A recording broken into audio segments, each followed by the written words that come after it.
Assalamualaikum semua dan hai, selamat kembali ke YouTube channel saya. Untuk hari ni saya nak buat biskut Mama Carey. Salah satu biskut yang bagi saya agak rumit, terutama sekali bahagian royal icing. Agak susah sikit bahagian situ. Jadi kita akan mulakan dengan sediakan bahan-bahan dia. Okey. Antaranya telur. Telur tu kita akan pisahkan antara kuning telur dan putih telur. Kemudian kita akan buat adunan biskut pula. Mula kita sediakan margarine. Kalau anda nak gunakan mentega atau buttercup pun tak ada masalah. Masukkan gula halus. Kemudian kita gaul sampai dia sebati. Tak payah lama-lama, sesebati je dah cukup. Seterusnya kita masukkan esen vanila. Kalau korang nak gantikan dengan vanilla oil ke pun boleh, dalam satu penutup, satu sudu kecil macam tu. Dan juga kuning telur tadi yang kita pisahkan tadi. Kemudian korang gaul je sampai dia sebati.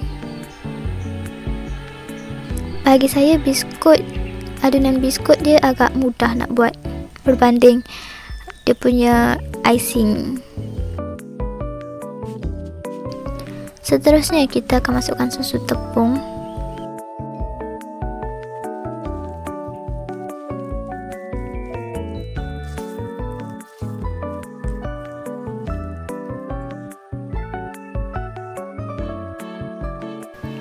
Dan akhir sekali kita masukkan tepung jagung dan juga tepung serbaguna.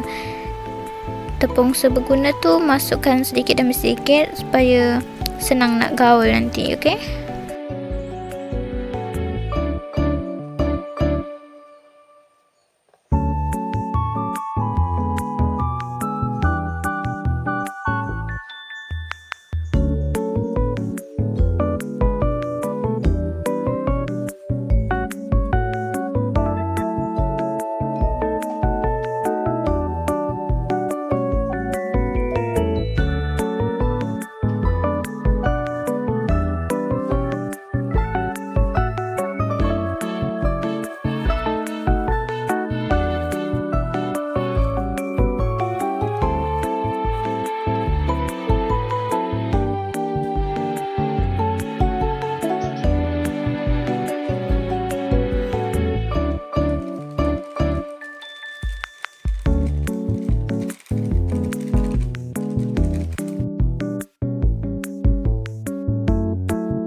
Terima kasih sudah menonton dan jangan lupa untuk like dan subscribe.